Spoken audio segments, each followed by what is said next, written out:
हामी देश कोभिड-19 को कारणले आक्रान्त भइरहेको, जनता पीडामा छटपटाइरहेको एउटा विशेष परिस्थितिमा आज बाध्यात्मक रूपमा यो विशेष प्रकारको अधिवेशनमा उपस्थित भएका छौं र सरकारको बारेमा छलफल गर्दैछौं।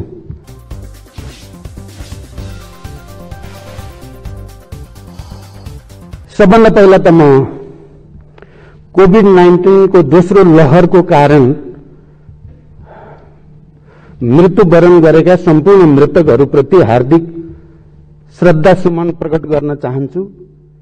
सबै संक्रमित नागरिकहरूको शीघ्र स्वास्थ्य लाभको कामना गर्न चाहन्छु र सुरुदेखि कोभिड-19 महामारीको सुरुवात भएदेखि नै यो महामारीका विरुद्ध लड्नको लागि देशका सबै राजनीतिक शक्ति, नागरिक समाज, पत्रकार, बुद्धिजीवी र सबै स्तरका सरकारहरूको एउटा समन्वय गर्ने संरचना चाहिन्छ र सामूहिक प्रतिवादबाट मात्रै यो महामारीको सामना गर्न सकिन्छ भनेर मैले 1.5 वर्ष अगाडि राखेको प्रस्तावलाई स्मरण गर्दै फेरि एकचोटि यो दोस्रो लहर जो अझ तीव्र गतिमा, अझ भयावह रूपमा अगाडि बढेको छ, यसको सामना गर्न देशका सबै शक्तिहरूको समन्वयको निम्ति म सबैसँग अपील गर्न चाहन्छु र आफ्नो तर्फबाट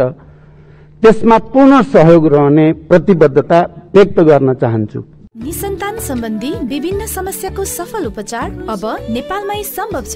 वात्सल्य नेचुरल आइभीएफ। यति भनिसकेपछि सरकारको तर्फबाट भर्खरै प्रधानमन्त्रीजीले विश्वासको मतको निम्ति आग्रह गर्नुभएको छ सदनको अगाडि।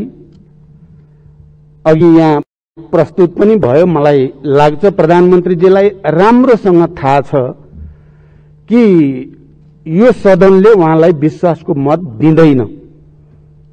यो कुरा मलाई विश्वास छ प्रधानमन्त्रीजीले राम्रोसँग बुझ्नु भएको छ। बुझ्दा बुझ्दै पनि गर्नु भएको छ। यो उहाँको एउटा लोकतान्त्रिक अधिकार भित्रकै कुरा भएको मन्त्रीजीको अपीललाई त म एउटा लोकतान्त्रिक अधिकारको निम्ति सम्मान नै गर्न चाहन्छु। तर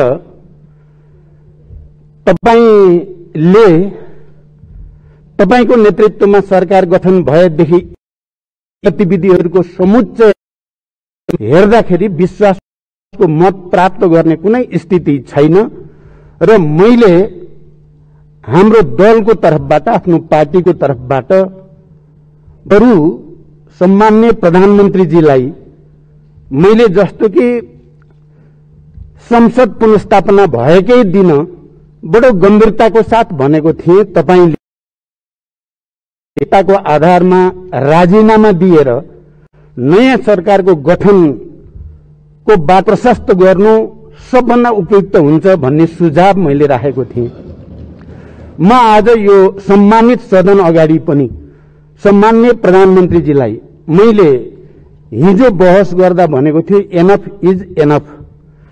तपाईले अहिले पनि राजीनामा दिएर नयाँ सरकार गठनको निम्ति बाटो प्रशस्त गरिदिनु नै लोकतान्त्रिक मूल्य मान्यता, संविधानको मर्म भावना अनुकूल हुन्छ भनेर म तपाईलाई सुझाव राख्न चाहन्छु।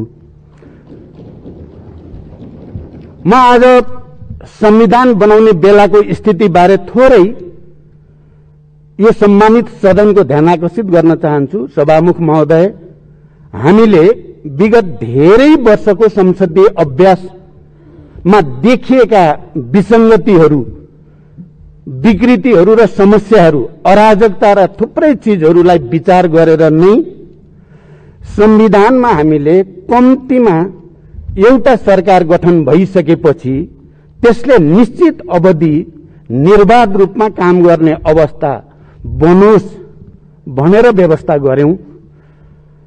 सकेसम्म एउटा सरकार निर्वाचित भएर गठन भइसकेपछि त्यसले 5 वर्ष काम गर्ने वातावरण बनोस् भनेर नै संविधानको 76, 1, 2, 3, 4, 5 भनेर जे प्रावधानहरू संविधानमा राखियो त्यो संविधान बनाउने बेलाको हामी सबैको चिन्ता, चासो र तत्परता केमा थियो भने इतिहासका विसंगतिहरूको पुनरावृत्ति हुन नपाओस्, अबको नेपाल एउटा स्थायित्वतिर जाओस्, संघीय लोकतान्त्रिक गणतन्त्र नेपाल र नयाँ संविधान अनुसारको नेपाल विकास र समृद्धिको नयाँ युगतिर निर्बाध रूपले जाने वातावरण बनोस् भनेर नै त्यो कुरा राखिएको थियो। आज म सरकारलाई विश्वासको मत नदिने पक्षमा अथवा विश्वासको मतको विपक्षमा बोल्दै गर्दा मैले संविधान निर्माणको त्यति बेलाको हामी सबैको चासोप्रति एकचोटि सबैको ध्यान आकर्षित गर्न आवश्यक सम्झे। म आज साँच्चै त्यति खुसी छैन। म यो मञ्चबाट बोल्दै गर्दा हामीले के सोचेर संविधान बनायौं, स्थायित्वको परिकल्पना गर्यौं र अहिले 3 वर्ष बित्दा नबित्दै हामी फेरि विश्वासको मत, अविश्वासको प्रस्ताव, अराजकता इत्यादि को एउटा दुष्चक्रतिर फेरि नेपाल फस्न खोजेको जो अवस्था देखिएको छ, म साँच्चै नै चिन्तित छु। म यसकारण पनि कि नेपालमा शान्ति सम्झौताको एउटा हस्ताक्षरकर्ता हुनुको नाताले, संविधान सभाको प्रबल चाहिँ पक्षधर हुनुको नाताले, संघीय लोकतान्त्रिक गणतन्त्र घोषणा गर्ने प्रक्रियाको एउटा नेताको हैसियतले मैले संविधान बनाउने बेलामा तपाईँ हामीले नै, अहिलेका नेताहरूको यही टिमले नै हो, हामीले विगतका गलत परम्पराहरू दोहोरिन दिन हुँदैन, विसंगतिहरू दोहोरिन दिन हुँदैन भनेर हामीले त्यो प्रावधान राखेको हो। आज हामी फेरि उही परिस्थितिको सामना, फेरि विश्वासको मत, फेरि अविश्वास प्रस्ताव, फेरि जोड घटाउ, फेरि चाहिँ मान्छेहरूको चाहिँ झन्डै किनबेचकै अवस्था जो देखिन थालेको छ, म गहिरो चिन्ता व्यक्त गर्न चाहन्छु। र मैले यसमा आज यसरी बोल्दै गर्दा म आफू त्यस्तो सन्तुष्टि महसुस मलाई बिल्कुलै भएको छैन।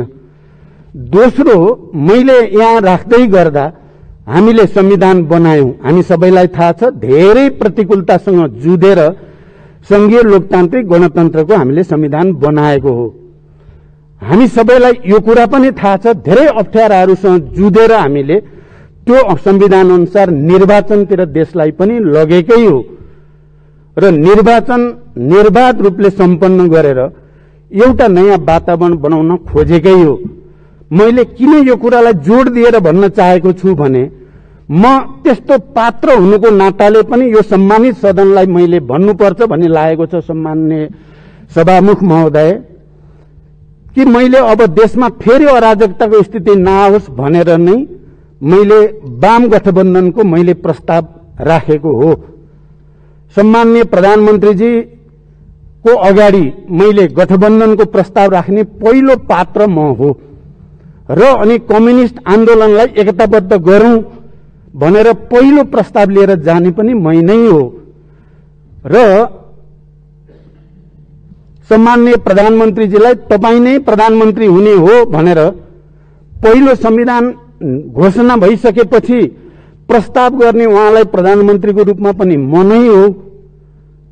वाम गठबन्धन र कम्युनिस्ट एकताको संकल्पपछि उहाँलाई प्रधानमन्त्रीको प्रस्ताव गर्ने पनि म नै हो। तर आज यो एउटा विडम्बना भन्नुपर्छ, 3 वर्ष बित्दा नबित्दै कम्युनिस्ट एकता पनि छेद विच्छेद जस्तो हुन पुगेको, संविधान पनि बडो चाहिँ नराम्रोसँग चिथोरिएको, कोपरिएको र त्यो संविधानलाई नै कोरोना लाए जस्तो अहिले देश र समाज त कोरोनाले आक्रान्त छँदैछ। हाम्रा गतिविधिले, खास गरी सरकारका गतिविधिका कारणले संविधानलाई पनि कोरोना लाए जस्तो, आईसीयूमा राखे जस्तो अवस्थाबाट हामी गुज्रिन परेको छ। मैले त्यो पात्रको हैसियतले मैले यो सम्मानित सदन समक्ष एकचोटि हामी सबैले गम्भीर रूपले विचार गरौं, यसको निम्ति प्रमुख जिम्मेवार को? प्रधानमन्त्रीजीले अहिले धेरै सकारात्मक कुरा पनि आफ्नो नेतृत्वमा भएको कुरा राख्नुभयो। त्यसको फेयर स्थितितिर त म जान चाहन्न।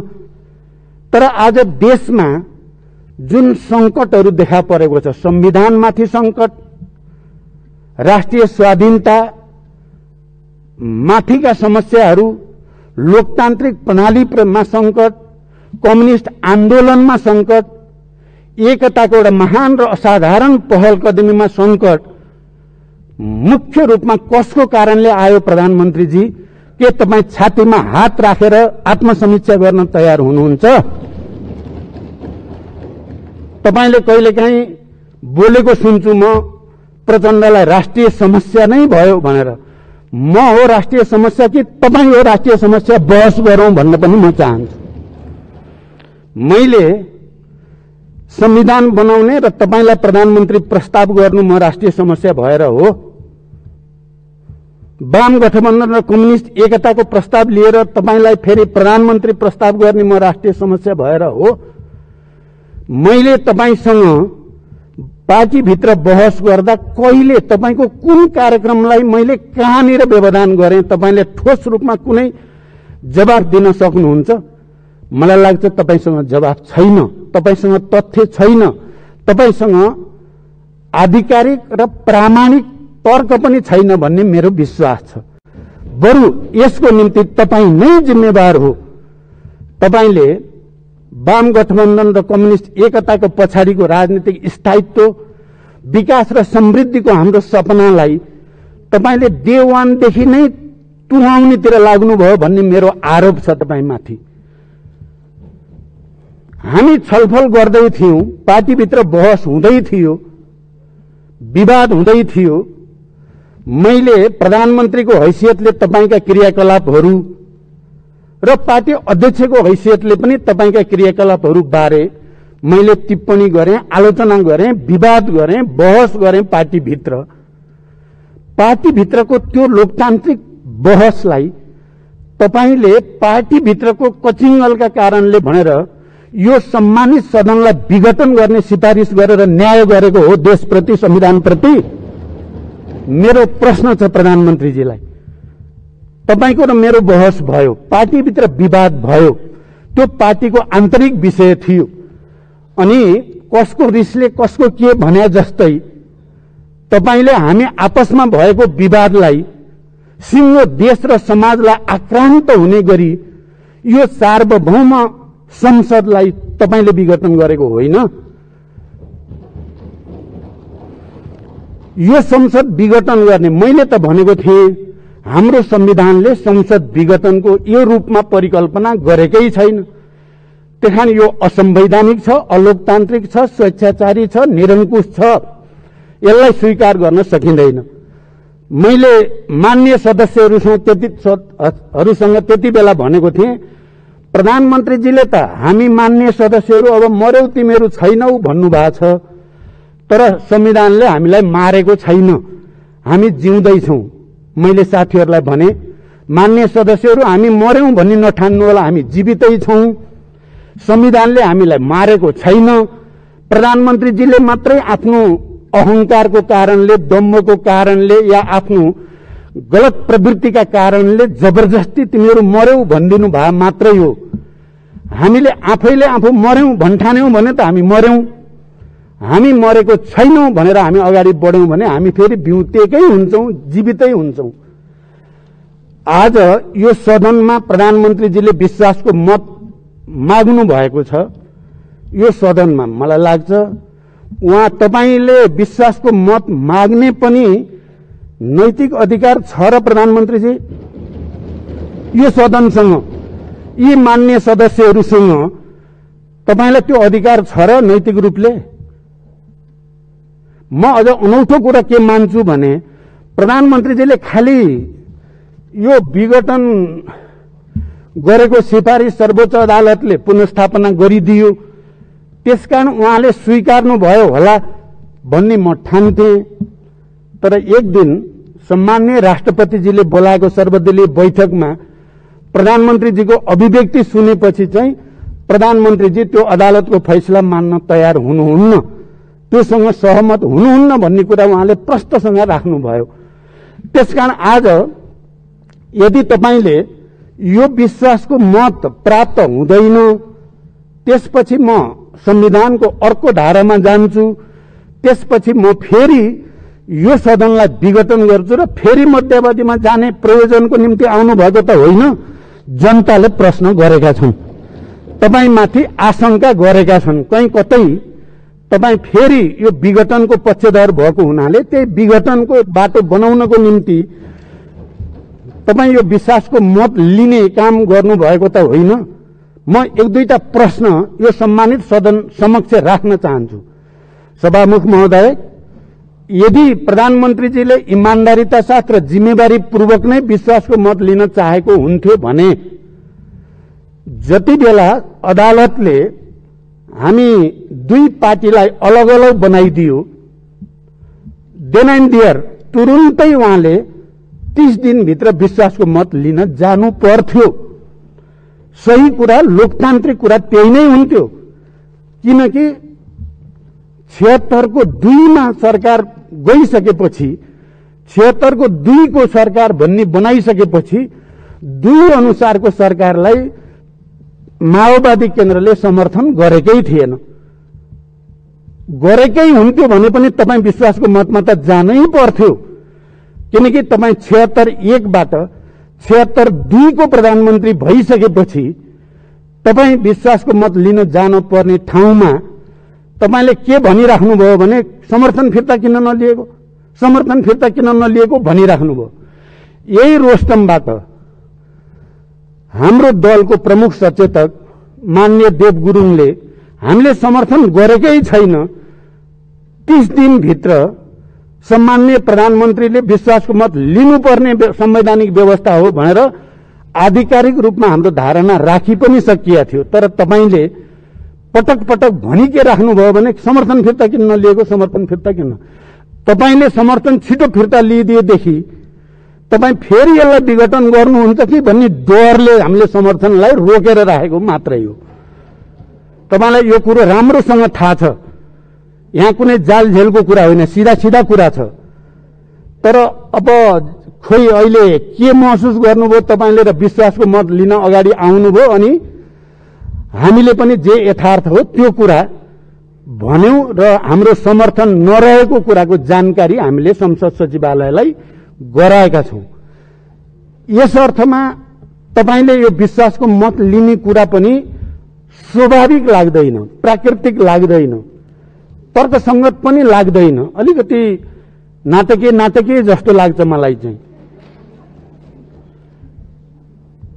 दोस्रो कुरा, तपाईले जो अधिवेशन बोलाउँदा जो तरिका अपनाउनु भयो त्यो तरिका पनि लोकतान्त्रिक होइन भन्ने मेरो बुझाइ छ। किनभने नियमित अधिवेशन बस्नै पर्ने थियो। अब बजेट अधिवेशन, नीति कार्यक्रम, प्री बजेट छलफल गर्नुपर्ने बेलामा नियमित अधिवेशन बोलाएर त्यसैमा विश्वासको मत लिए हुन्थ्यो नि त। तपाई कहीं ती सबै कुरा छल्नको निम्ति यो बोला त होइन भन्ने प्रश्न पनि गम्भीर रूपले उठेकै छ। तपाई लोकतान्त्रिक संस्था, प्रक्रिया, पद्धति र परम्परालाई छलेर अर्कै केही गर्न खोज्नु भयो हो कि भन्ने आशंका पनि मानिसहरूलाई भएको छ। किनकि विशेष अधिवेशन बोलाउने कुरा हाम्रो अहिलेको संविधानले एउटा त नियमित अधिवेशन तपाईको प्रधानमन्त्रीको सिफारिसमा राष्ट्रपतिले बोलाउने प्रावधान छ अधिवेशन बोलाउने बारे।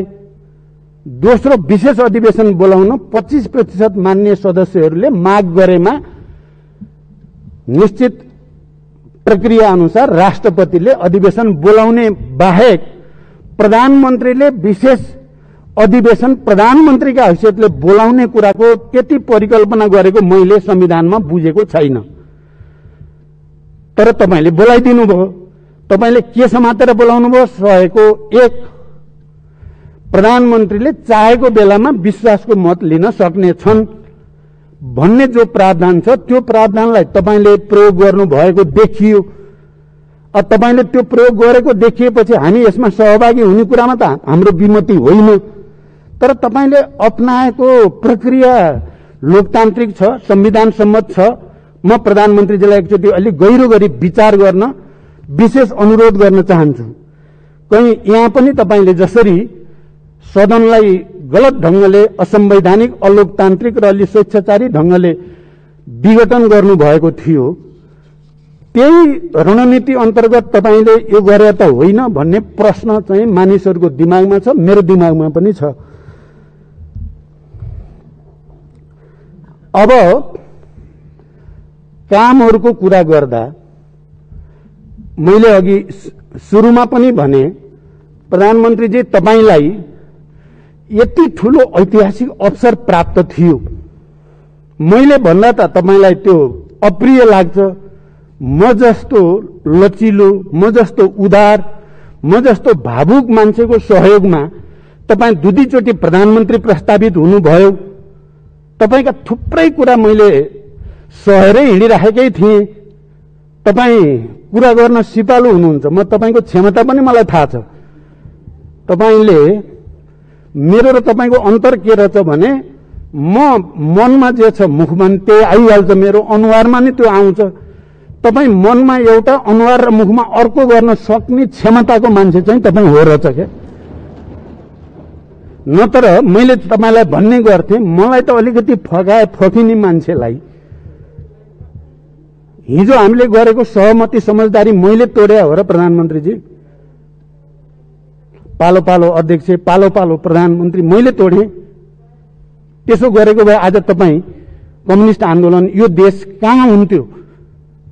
यो सबै दृष्टिकोणले हेर्दा कहीं न कहीं सत्तामा बसिसकेपछि तपाईमा जुन दम्भ अहंकार देखा पर्यो, तपाई सबैतिर कस्तो अनौठो भयो क्या। यो एउटा कस्तो मनोदशा, मनोग्रन्थि तपाईमा विकास भयो, सबैतिर चकाचौध राम्रो मात्रै भइरहेछ भन्ठान्नु भयो तपाईले। भएका कुरा पनि भए भन्नुभयो, नभएका कुरा नि भए भन्नुभयो। कोभिडकै कुरा गरौँ न, दोस्रो लहर सुरु हुन लागिसकेका थियो, त्यसका संकेतहरू देखिसकिया थिए।